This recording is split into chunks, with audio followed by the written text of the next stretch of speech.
ശമ്പള കുടിശ്ശിക അടക്കമുള്ള ഉറപ്പുകൾ പാലിക്കാത്തതിനെ തുടർന്ന് സർക്കാർ മെഡിക്കൽ കോളേജിലെ ഡോക്ടേഴ്സിന്റെ അനിശ്ചിതകാല സമരം തുടരുകയാണ്. ഒ പി ബഹിഷ്കരണത്തെ തുടർന്ന് നിരവധി രോഗികൾ ദുരിതത്തിലായി എന്ന് പ്രത്യേകിച്ച് പറയേണ്ടല്ലോ. കോഴിക്കോട് മെഡിക്കൽ കോളേജിൽ നിന്ന് അജി കുഞ്ഞുമോൻ തത്സമയം ചേരുന്നു. ഗുഡ് മോർണിംഗ് അജി, പറയൂ അപ്ഡേറ്റ്. ഗുഡ് മോർണിംഗ് എസ്കെൻ. ഗുഡ് മോർണിംഗ് എസ്കെൻ സൂചിപ്പിച്ചതുപോലെ തന്നെ ഈ ഡോക്ടർമാരുടെ ഒ പി ബഹിഷ്കരണം ഇന്നലെ മുതൽ തന്നെയാണ് ആരംഭിച്ചത്. ഇതിൽ പ്രധാനമായും എടുത്തു പറയേണ്ടത് ഈ അടിയന്തര സേവനങ്ങളായ ലേബർ റൂം, പിന്നെ അടിയന്തര ശസ്ത്രക്രിയകൾ, പോസ്റ്റ്മോർട്ടം നടപടിക്രമങ്ങൾ, മറ്റ് കാഷ്വാലിറ്റി, ഈ സേവനങ്ങളെ മാത്രമാണ് ഡോക്ടർമാർ ഇപ്പോൾ ഈ സമരത്തിൽ നിന്നും ഒഴിവാക്കിയിട്ടുള്ളത്. ബാക്കി എല്ലാ മേഖലകളിലും ഈ സമരം കാര്യമായി തന്നെ ബാധിച്ചിട്ടുണ്ട്. ഒ പി ബഹിഷ്കരണം നടപ്പിലാക്കുമ്പോൾ വലിയ തലത്തിൽ രോഗികൾ ദുരിതത്തിലാവുന്നു. നമ്മൾ ഈ ദൃശ്യങ്ങൾ തന്നെ കാണാൻ കഴിയും.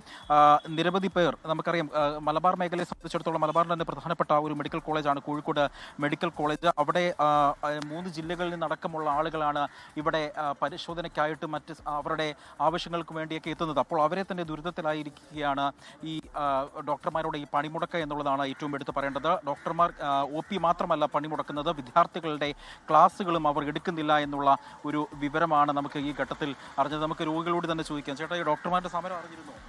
ഇല്ല, കുറെ നേരമായി വന്നിട്ട്. ഡോക്ടർമാരുടെ സമരം അറിഞ്ഞിരുന്നോ? ഇന്നലെ ടി വിയിൽ കണ്ടിരുന്നു. ഇന്നാണോന്ന് അറിയില്ല. ഇന്നുണ്ടോ? എവിടുന്നാ വരുന്നേ? ഞങ്ങൾ കോഴിക്കോട് കക്കോടിന്ന്. സമരം അറിഞ്ഞിരുന്നോ? ഇല്ല, അറിയില്ല. അപ്പം ആളുകൾ പലരും ഈ സമരം ഒന്നും തന്നെയും അറിഞ്ഞിട്ടില്ല. അപ്പോൾ വലിയ തരത്തിലുള്ള ഒരു ബുദ്ധിമുട്ടുകൾ ഈ ഒ പി ഉണ്ട് എന്നതാണ് എടുത്തു പറയുന്നത്. KGMCTA പ്രതിനിധികൾ പറയുന്നത് ഒ പി പൂർണ്ണമായും അവർ ബഹിഷ്കരിക്കും, യാതൊരു തരത്തിലുള്ള ഒരു സഹകരണമില്ല. കാരണം 2 തവണ ധനമന്ത്രിയുമായും ആരോഗ്യമന്ത്രിയുമായും ചർച്ചകൾ നടത്തിയിരുന്നു. ആ ചർച്ചകൾക്കൊന്നും തന്നെയും പരിഹാരം കണ്ടെത്താൻ അവർക്ക് കഴിഞ്ഞില്ല. അതുകൊണ്ട് തന്നെ പൂർണ്ണമായും നിസ്സഹകരണം തന്നെയായിരിക്കും. ഈ വിഷയത്തിൽ അടിയന്തരമായ ഒരു ഇടപെടൽ ഉണ്ടാവുന്നത് വരെ ആ സമരം തുടരുക തന്നെയാണ് ഇവരുടെ പ്രധാനപ്പെട്ട തീരുമാനം.